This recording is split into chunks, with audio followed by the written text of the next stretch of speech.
Imagine this scene. You're at a party, surrounded by friends, laughing, pretending everything is fine.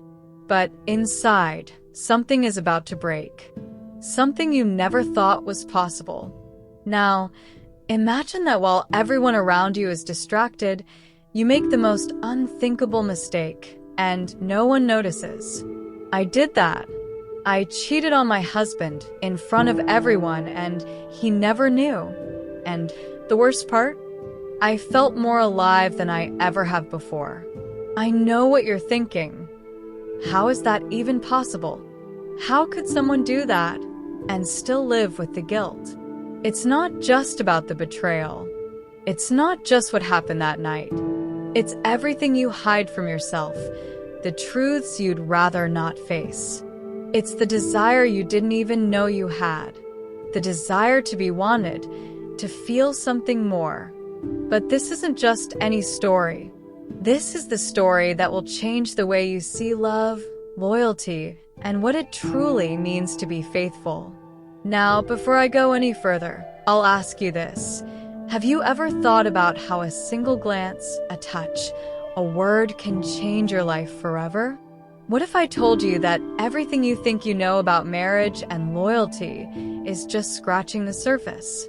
Hit play now, because what you're about to hear is something no one else has the guts to tell. If this intrigued you, if your curiosity is already piqued, if you need to know how this story unfolds, hit that subscribe button, drop a comment, and don't forget to turn on notifications so you don't miss the next part of this forbidden journey. Trust me, you won't want to stop listening. It all started like any other social dinner, nothing unusual about it. We were at the Blake's house, just another gathering between friends, a little small talk, a few laughs, and the usual pleasantries exchanged. My husband was lost in conversation with them, his eyes gleaming with that familiar excitement he always had when he was in his element. But in the middle of it all, something shifted. Tom, an old acquaintance, appeared from the corner of the room, and our eyes met. And in that moment, I knew something had changed. It was subtle, but powerful. We've all had those moments where time seems to stop, don't we? That one look that communicates everything you didn't know you were feeling. The air felt different. The atmosphere, thick with unspoken words. I should have looked away, smiled, and moved on. But I didn't. I let my eyes linger, and in that instant, I knew I was walking on the edge. It's crazy how a single glance can alter the course of a night, a life, or even a marriage. Tom and I shared a history, a shared moment of the past that we both knew was buried, yet never truly forgotten. It's strange how history can live between us without a word ever being said. I could almost hear the old memories coming back, whispering their way into the conversation. But we weren't talking about the past. We were talking about the present, and in that present, the connection was undeniable. He made me feel something I hadn't felt in years. Desire. That spark that had long been lost in the routine of daily life. As the evening wore on, I couldn't shake the feeling. It was there, hanging in the air. This dinner, this gathering, was no longer just about catching up. It was a moment, a catalyst, and I didn't even realize how much I had changed in that single instant. As my husband laughed and joked with the Blakes, I couldn't help but feel like I was already somewhere else. Somewhere with Tom. But how could I have known how much this moment would affect everything else to come? From that very moment, something shifted in the air between Tom and me. Every look, every passing gesture seemed charged with a weight that neither of us could ignore.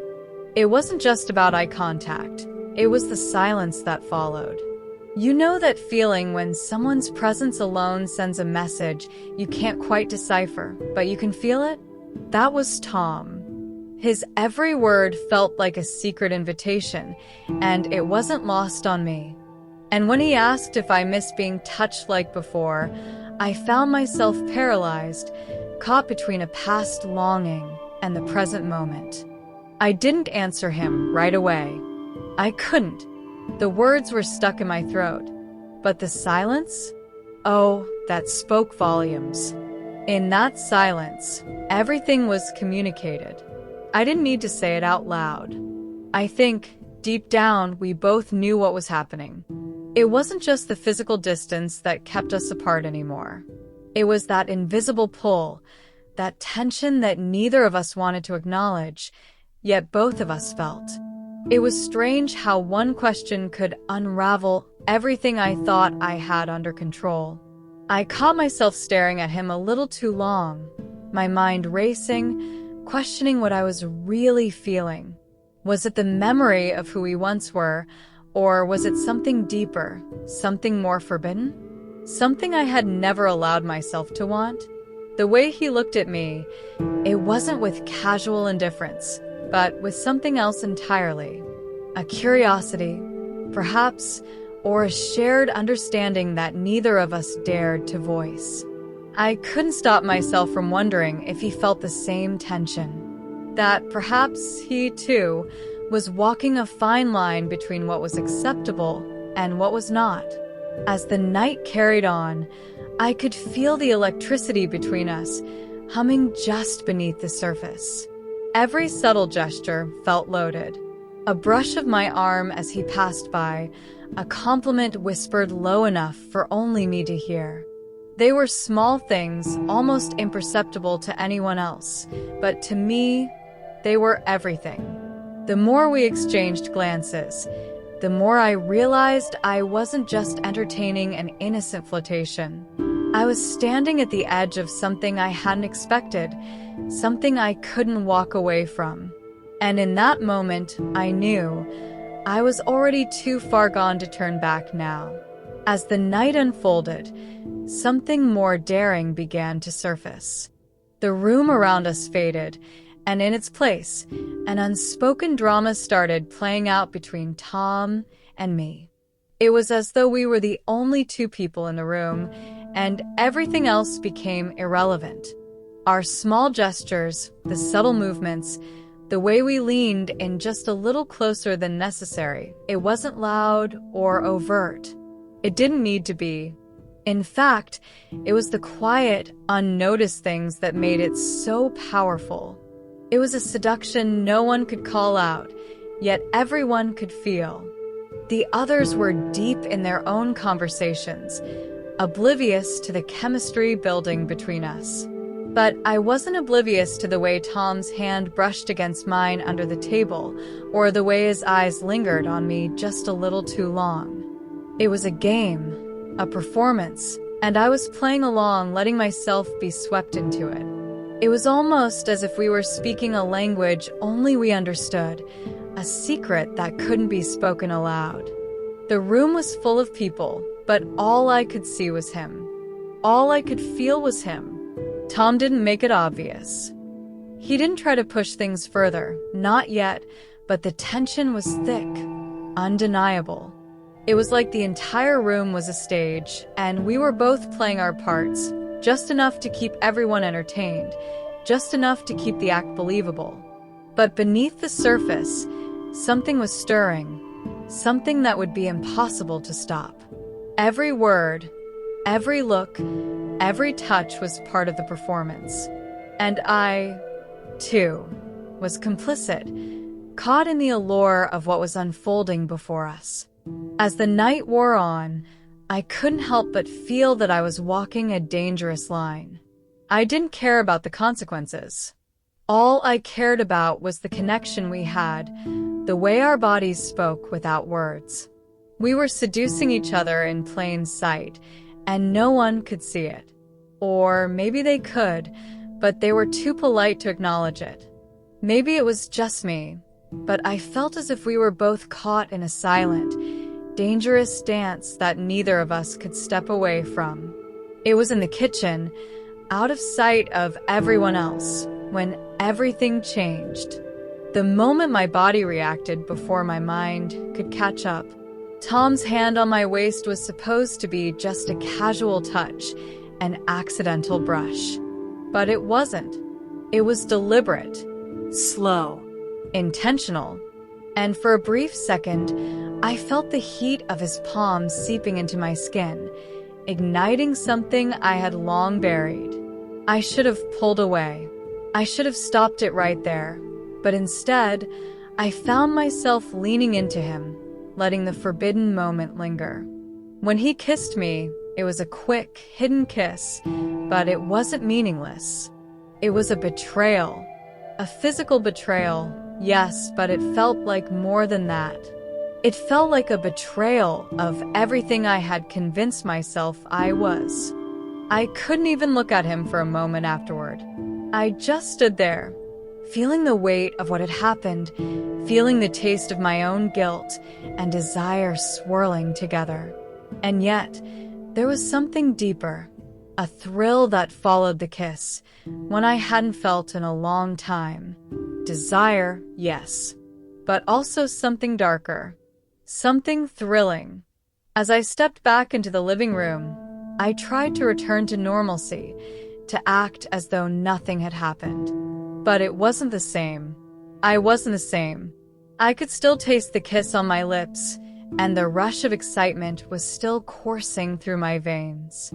How could I act normal when I knew what I had just done? How could I return to this life as if nothing had shifted? The worst part, I didn't want to stop. I wanted more. I wanted to feel that way again, to be wanted, desired. And Tom, he had awakened something inside me that I couldn't ignore. The worst part was the knowledge that my husband would never know. The guilt that gnawed at me was real, but it was also paired with something I hadn't expected, a feeling of power. I had taken control in that moment, even if I had broken every rule. It wasn't just about the kiss, it was about how it made me feel. Alive, in control, desired. And as I sat next to my husband, pretending everything was fine, I couldn't help but feel that the game had only just begun. So, what's the real cost of betrayal? Is it just the lies, the broken promises, or is it something deeper? After everything that happened, I realized that sometimes the hardest truth to face is not about the other person, it's about yourself. We often run from the uncomfortable, the inconvenient, the truth we don't want to admit. But here's the thing, that's exactly where change begins. What would you do if you had to confront the most painful part of yourself? Would you own it or hide behind your mistakes? Now, I want you to think about this. How many times have you ignored the little whispers in your mind, telling you something isn't right? How many times have you looked the other way to avoid the discomfort of facing the truth? The hardest part isn't facing the consequences. It's facing what's left behind when the truth comes to light. And let me tell you, it's only when you step into the uncomfortable, into the raw, unfiltered truth, that you truly begin to understand the power of choice, of action, and the path to freedom. This story isn't just mine. It's a story of everyone who's ever felt lost, torn between what they want and what they know they should do. So, what now? What do you do next? What's your story? If you're ready to make a change, to truly understand the power behind your choices, hit that subscribe button, turn on notifications, and let's go on this journey together. The truth is waiting, and it's time for you to face it.